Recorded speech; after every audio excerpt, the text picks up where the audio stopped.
Now, for updates on sports stories across the globe, Aaron Akerejola joins us. I hope it's good news. Very good morning to you. Good morning to you, Doctor. Good morning to you, Rufai. Yesterday, I hinted on a particular meeting between the eggheads at the Glass House and, more importantly, the Ministry of Sports. They have eggheads there. If they had eggheads here, we will not be where we are. There are no eggheads there. Okay, Withdraw that statement. Okay. Withdraw that statement, please. Okay, so... Withdraw that statement. Okay. If we had eggheads there, we are not going to be where we are today. Okay, members of the NFF board, of course, and also... Okay, let's get started. Of course, that particular meeting was held at the National Stadium in Abuja, or the MKO Abiola Stadium in Abuja, where the minister actually hosted several members of the NFF and actually queried and also decided to chart a way forward, because at the moment we know that things are a little bit dire right now, with the Super Eagles fifth on the table in a table of 6, and at the moment we're looking like there might not be, the Super Eagles might be a no-show for the second time running in a World Cup. God forbid that actually happens, especially going into the 2026 World Cup, USA, Canada, and Mexico. And Finidi George, certainly in the eye of the storm at the moment. And part of the resolutions they actually made, of course, probably alluding to your own point. Of course, they are talking about the fact that they might be bringing in former Cameroonian coach Conceição. He was in the running for the job at some point. It was given to Finidi George. But there are talks that at the moment that there needs to be a rejig and also a reshuffling and also a strengthening of some sorts from the part of the Nigeria Football Federation, because they've admitted that the technical side of that particular federation has failed or has underperformed. So certainly they will be rejigging that subcommittee and also strengthening the technical department and trying to bring in a foreign technical advisor who will supersede of some sort what will be going on with the Super Eagles, and the coach, talking about Finidi George, who will still be coach, will be answerable to the technical advisor. And they've decided that this time around, they'll be going for a foreign technical advisor. Now, we've spoken about the fact that Conceição wasn't the running for the job before Finidi George was given the job. So the question is, why didn't they just give Conceição the job in the first instance? But this is a salvage mission, and we actually hope this actually works, because the Super Eagles still have quite a number of games to play, and it means that they must be near perfect and almost impeccable if they are to qualify for the 2026 World Cup, the next round of the World Cup, so to speak. So let's see how it goes. Away from that, Rufai, we spoke about this yesterday, and the head of the women's Nigerian Women Football League, Nkechi Obi, reached out to me and said, this shouldn't even be a problem. Talking about Beyond Limits and Rebel Stars, that the legal framework of the Nigerian League states that Beyond Limits can play in the league at the same time with Remo Stars, because there is even a precedent. As a matter of fact, Abia Warriors from Abia State are in the league and they are playing side by side with Eyimba of Aba.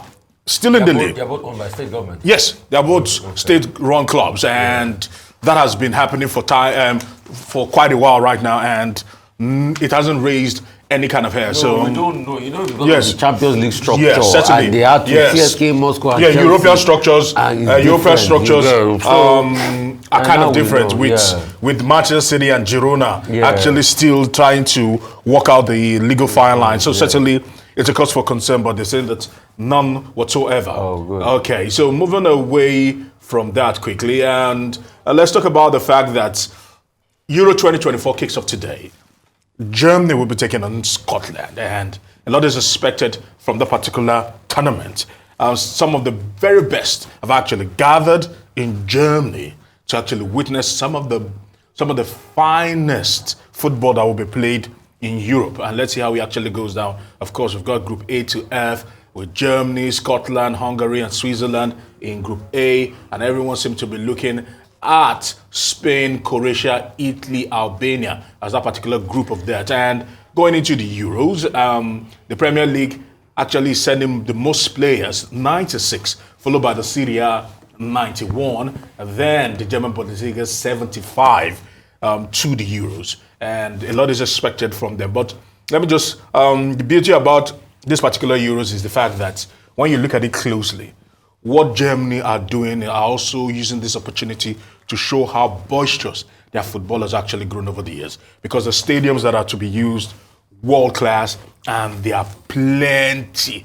Too many stadiums are being used. Usually, you try to limit your usage to about 5-6 stadiums, but they decided to even go to stretch it a little bit further. If they can actually help us with some of them, there, of course, the main stadium that will be, we know that the Allianz Arena will be hosting. Stadium. Yes, but the Olympic Stadium will be the one hosting this particular one. And, of course, 70,000 capacity in Berlin, certainly hosting the opening ceremony and the finals, and in between several other key stadiums. Of course, the Allianz Arena that is home to Bayern Munich. Yeah. All right, 66,000 capacity will be hosting. Bayern used to play at the Olympic Stadium before. Yeah, before they built there. So of course, Signal Iduna, home to Borussia Dortmund, will be hosting stadium. It used to be called the Westerland Arena, but that's all time past. Of course, the MHP Arena also hosting in Stuttgart. Of course, VfB Stuttgart plays in that particular stadium amongst several other stadiums there. Then, the home of Schalke for Geisha-Kaken. Yes, okay. Then, of course, Volksparkstadion Stadion there in Hamburg as home to Hamburger will actually be hosting this on the Veltis Arena. Also, that's the one you have just mentioned. Yes, the Veltis Arena will also be hosting the home of Schalke 04. Yes, and of course, not forgetting the Wahl Stadion, of course, home to Eintracht Frankfurt. They will be hosted. They will also be hosting, and then not forgetting the Red Bull Arena, home to RB Leipzig. Of course, there in Leipzig, we'll be hosting some matches, and not forgetting the Merkur-Spell Arena, also VSV Düsseldorf. Okay, they'll also be hosting matches, and you can actually see they're just using this opportunity to get people to go around Germany, enjoy. Although there is a cluster of stadiums around a particular area, but aside that, the stadiums are actually spread across Germany. And finally, we spoke about Tyson Fury yesterday, and he actually posted something. He posted a video of himself in a gym actually preparing. He said he's beginning preparations for that particular bout in December, and this is Tyson Fury there, letting it all out.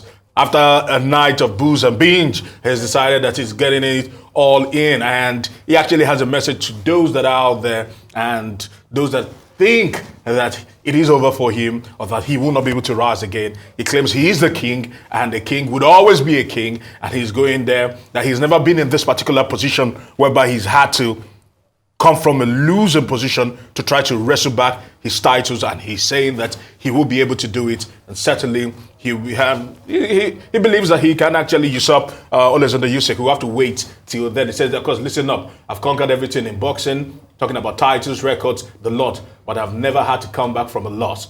On the 21st of December in Riyadh, in the heart of the kingdom, the king will reclaim his throne and become undisputed. I'm coming for you. That's what they said to Usyk.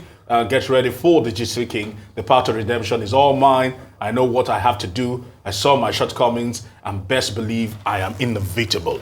All right, let's see the inevitability of Tyson Fury, and let's see if he will be able to roll back. I mean, sorry. Okay, go for it. 30 seconds, go for it. Very quick comments from me. All I want to say about the Euro 2024 is I really miss the days of Yugoslavia. Yeah. Because that team, now it's broken up, to Serbia and Croatia and so forth. Yeah. But when Yugoslavia played as a team, oh man, those are the days I watched football, not giving away my age, but that's all I have to say on that. As for Tyson Fury, the man likes show. He likes paparazzi. So, I mean, let's see how he does with that. Speaking of a Yugoslavian girl that stayed in Yugoslavia, actually. So you get the point.